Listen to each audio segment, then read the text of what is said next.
నమస్కారం అందరికీ. ఇవాళ మనతో పాటు మన స్టూడియోలో ప్రముఖ ఆధ్యాత్మికవేత్త, జ్యోతిష్య వాస్తు నిపుణులు అయిన బ్రహ్మశ్రీ ఉమామహేశ్వర సిద్ధాంతి గారు మనతో ఉన్నారు. మరి ఈ సెప్టెంబర్ నెలలో ద్వాదశ రాశుల వారికి ఎలా ఉండబోతుంది? ఏ రాశుల వారు ఎలాంటి పరిహారాలు చేసుకుంటే చక్కగా ఉంటుందో గురువుగారిని అడిగి తెలుసుకుందాం. ఇంకెందుకు లేట్, మరి గురువుగారిని అడిగి తెలుసుకుందాం. నమస్కారం గురువుగారు. సర్వమంగళ మాంగళ్యే శివే సర్వార్థ సాధకే శరణ్యే త్రయంబకీ దేవి నారాయణీ నమోస్తుతే. ఓం గం గణపతియే నమః. ఓం శ్రీ గురుభ్యో నమః. గురువుగారు, మరి ఈ సెప్టెంబర్లో కుంభరాశి వారికి ఎలా ఉండబోతుంది? కుంభరాశి వారి యొక్క జాతకములో ఏ ఒక్క గ్రహ దృష్టి లేదు. శని కుంభములోనే ఉన్నాడు, వక్రించి ఉన్నాడు. కుంభరాశి వారికి ఉన్న విధానాన్ని చూస్తుంటే చతుర్థ స్థానం కుంభరాశికి చతుర్థ స్థానం ఏమైంది? వృషభ రాశి అయింది. కుంభరాశికి అధిపతి శని, వృషభ రాశికి అధిపతి శుక్రుడు. శుక్రుడు ఎక్కడున్నాడు? నీచ స్థానమైన కన్యా రాశిలో పడిపోయి ఉన్నాడు. అయితే గురువు శనిని చూస్తున్నాడంటే చూస్తాం లేదు, శనిని కుజుడు చూస్తున్నాడు. గురుతత్వాన్ని తీసుకురాలేదు. పంచమ స్థానమైన కుంభరాశి వారి యొక్క సంతాన విధానాన్ని ఇక్కడ తీసుకోవాలి. సంతాన విధానం తీసుకోవాలంటే పిల్లల యొక్క మాటలని వినడం కాదు, మనం చెప్పాలి. వాళ్ళకి నచ్చ చెప్పుకోవాలి. ఆయన చేత తప్పురా, ఇలా వెళ్ళకూడదు, ఈ రూట్లో వెళ్ళాలి, ఆ రూట్లో వెళ్ళకూడదు అని ఈ రకంగా నచ్చ చెప్పుకుంటే ఉచ్చరించాలి. అటువంటి పరిస్థితులు ఏర్పడ్డాయి కుంభరాశి వారికి. ముఖ్యంగా చెప్పుకోవాల్సింది అదేంది. అయితే అష్టమ స్థానములో శుక్ర కేతువులతో కలిపి ఉన్నాడు. అష్టమ స్థానం అనగానే ఏదైంది? ఆరోగ్యము ఆయుర్దాయానికి సంబంధించిన స్థానం అయింది. అక్కడ మోక్షకారకుడైన కేతువు ఉన్నాడు కాబట్టి ఆరోగ్యం జాగ్రత్త చూసుకోండి. అనారోగ్యానికి లోబడిపోతున్నారు. అటువంటి పరిస్థితులు ఏర్పడుతున్నాయి. ఇక కుంభరాశి వారి యొక్క జీవిత విధానంలో మాటగారితనం ఎక్కువ, ఆలోచన విధానం ఎక్కువ. ఆలోచించారు, అవకాశాన్ని పొందలేరు. అవకాశం అయితే ఇక్కడ లేదు. ఎంతవరకు వస్తుందంటే కొంతవరకు వస్తుంది. అంటే గ్రహస్థితి బాగాలేదండి, గ్రహస్థితి కాదు ఇక్కడ. ప్రస్తుత కల వక్రించాడు అంటే పరాజితం చేయండి, వెనకగా నడిచాడు ఆయన, అంటే ఓడిపోయాడు, బలహీనుడయ్యాడు. అందువల్ల ఉపయోగకరమైన స్థితిగా లేదు ప్రస్తుత కాలం వరకు. ఆ తర్వాత యోగదాయకమైన స్థితిలోకి మారాడంటే కొంచెం టైం పడుతుంది. 2025 ఇంచుమించు ఫిబ్రవరి నెల దాకా కూడా టైం ఉంది. 2025 ఫిబ్రవరి మార్చి అంతవరకు కూడా టైం ఉంది. అంతవరకు గ్రహం కలవదు. ఈయన్ని శనిని మందగమనుడు అంటారు. మందగమనుడు అంటే నెమ్మదిగా నడిచేవాడు, కుంటివాడు, నెమ్మదిగా నడుస్తాడు. అందువల్ల ఆలస్యం అవుద్ది. ఒక రాశి నుంచి ఇంకో రాశిలోకి వెళ్ళాలంటే 2.5 సంవత్సరాలు పడుతుంది. మరి ఈ రాశిలోకి వచ్చి 2.5 సంవత్సరాలు అవ్వలేదు. మళ్ళీ ఈ వక్రగతి ఊడితే అన్నీ ఎదగ నడుస్తాడేమో చూడడానికి. అటువంటి స్థితిగతులతోటి ఉన్న విధానం ఇది. శని భగవానుడు సరే వ్యాపార రంగంలో ఎలా అంతంత మాత్రంగానే నష్టము లేదు, లాభము లేదు, సాగుతుంది. మొత్తాన్ని మూసేయలేదు. మనం సంతోషించదగ్గ విషయం ఏంటంటే వ్యాపారం సాగట్లేదని మూసేయలేదు, ఉంచాడు. నష్టం లేదు, లాభం కూడా లేదు, బ్యాలెన్స్డ్గా వెళ్తుంది. ఆ బ్యాలెన్స్డ్గా వెళ్తున్నందువల్ల కొంతకాలం ఈ యొక్క నెల గడిచిన తర్వాత కొన్ని మార్పులు చెందడానికి అవకాశం ఉంటుంది. అలాగే ఆరోగ్యపరమైన పరిస్థితులు ఆలోచించాలి. ఇక్కడ ఏంటి ఆరోగ్యం? పళ్ళకు సంబంధించి పళ్ళు, కళ్ళకు సంబంధించినటువంటి సర్వేంద్రియాణం నయనం ప్రధానం, వీటికి సంబంధించి కొన్ని ఇబ్బంది. అలాగే తల నొప్పులు,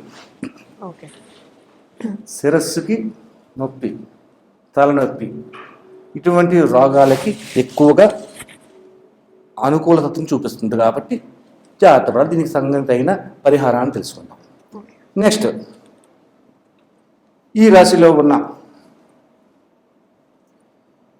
శ్రామికులు ఉన్నవంటి చిన్న చిన్న వ్యాపారాలు, చిన్న వ్యాపారాలు, పెద్ద పెద్ద వ్యాపారాలు కాదు, చిన్న వ్యాపారాలు చేసుకునే వాళ్ళు పరిస్థితి ఎలాగ ఉందంటే, పర్వాలేదు ఇవాళ 10 రూపాయలు వస్తాయి అనుకున్నాం, 10 రూపాయలు రాపోయినా 9 రూపాయలు వచ్చినాయి, సంతృప్తి.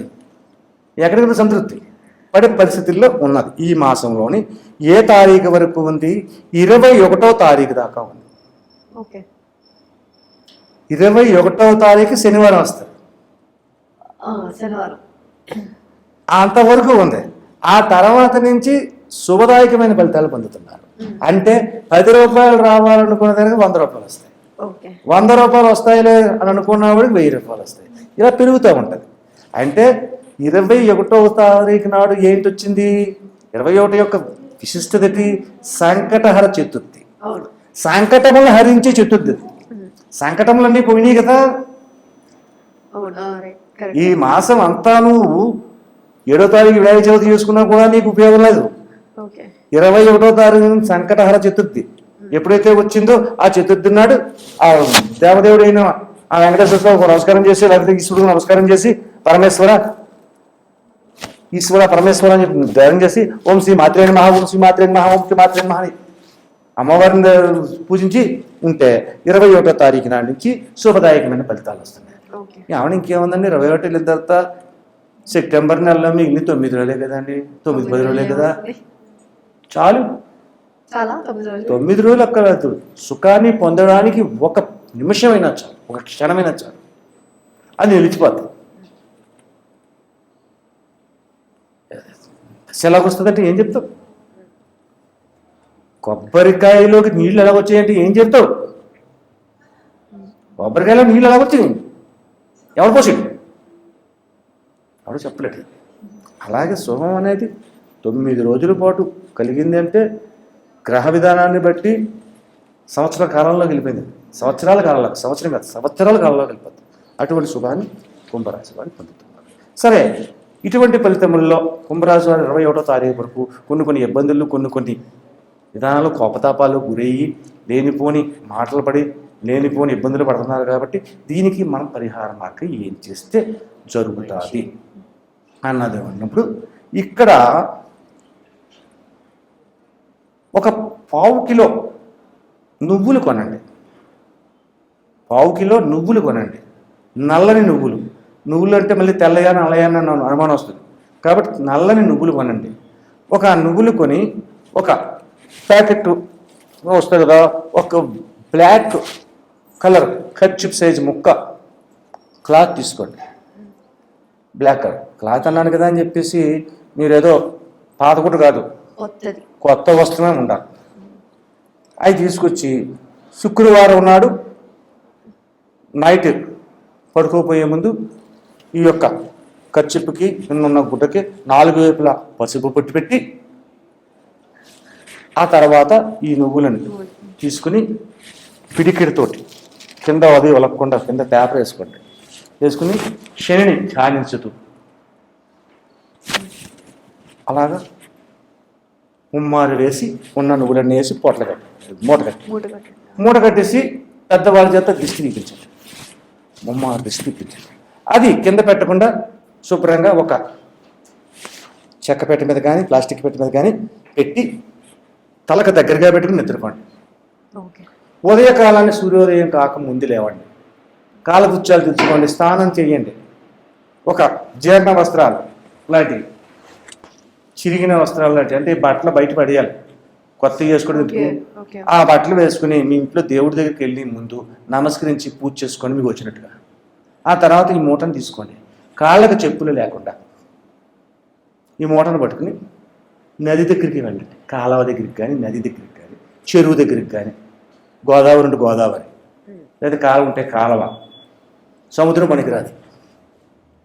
సముద్రం ఉందంటే మా విశాఖపట్నం సముద్రం బీచ్ దగ్గర రామకృష్ణ బీచ్ అంటారు. సముద్రం పనికిరాదు.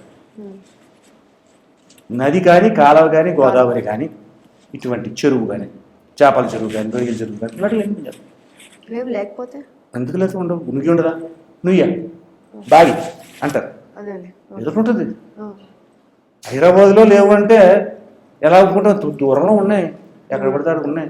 పటాన్ చెరువు లేదా? రకరకాల చెరువులు ఉన్నాయి. అలా దొరుకుతుంది.